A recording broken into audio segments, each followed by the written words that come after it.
Houthi tidak lagi tinggal diam saat Israel membombardir Lebanon. Pasalnya Houthi menilai serangan tersebut tidak dapat dibenarkan. Houthi pun berjanji akan memantau serangan Israel ke Lebanon. Dikutip dari tribunnews.com, hal itu disampaikan pemimpin Houthi, Abdul Malik al-Houthi, dalam pidatonya pada Minggu 23 Maret. Ia menegaskan posisi Yaman yang tegas berprinsip mendukung Hizbullah dan rakyat Lebanon. Oleh sebab itu, Houthi akan melihat setiap perkembangan besar atau eskalasi Israel yang komprehensif. Sementara Abdul Malik mengklaim Houthi tidak akan tinggal diam saat Zionis terus menyerang Lebanon. Dalam pidatonya pun Abdul Malik memberikan pernyataan yang memberi ketenangan kepada rakyat Lebanon. Pasalnya, ia menyatakan Houthi akan terus berada di pihak Lebanon sehingga mereka tidak sendirian. Yaman diklaim bersiap dalam kondisi apapun termasuk melakukan intervensi ke Zionis.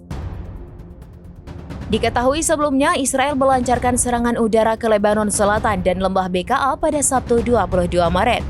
Serangan itu mengakibatkan beberapa warga Lebanon tewas dan luka-luka.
Download Tribun X sekarang, menghadirkan lokal menjadi Indonesia.